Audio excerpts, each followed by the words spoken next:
Hello everyone, welcome back to Systems and Signals. In this video, we will understand Docker. More specifically, we will answer one question. Why do containers exist? Many people learn Docker commands, but the real value comes from understanding the problem Docker solves. So let's start from the beginning. Before Docker, software delivery was very difficult. A common situation was this. A developer says, it works on my machine, but when the same application runs in production, it fails. This happens because the environments are different.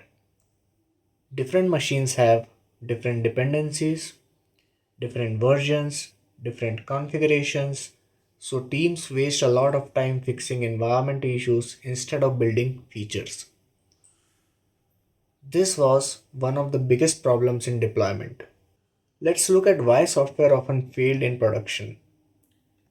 So, some common reasons were missing libraries, different runtime versions, operating system differences, configuration drift over time, setups that are hard to reproduce.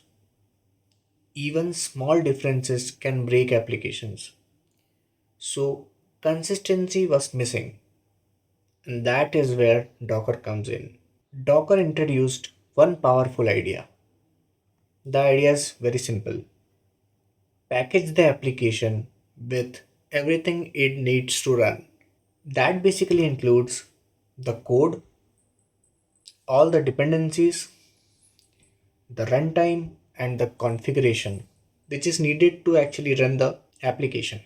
So instead of shipping only the code, you ship the full environment. This makes applications portable and predictable. Now let's define what a container is. A container is a lightweight unit that contains the application, its libraries, and its runtime environment. Containers are isolated. They run the same way everywhere and they share the host operating system. So containers are much smaller and faster than virtual machines. Many beginners ask, is Docker the same as a virtual machine? Well, the answer is no. A virtual machine includes the application, a full operating system, and a hypervisor layer. This makes VM heavy and slower, whereas a container includes the application, its dependencies, and it shares the host OS. This is why containers are faster, smaller, and easier to scale. Docker became very important in DevOps because it brings consistency. With Docker, developers and operations run the same artifact, deployments become repeatable, CI CD pipelines become simpler, modern cloud native systems become possible. Docker reduces the gap between development and production. That is why it became central to DevOps workflows. Containers enable many real world benefits. For example, faster onboarding of new engineers, predictable environments across teams, efficient scaling of applications, automation friendly infrastructure, and portable architecture across cloud platforms.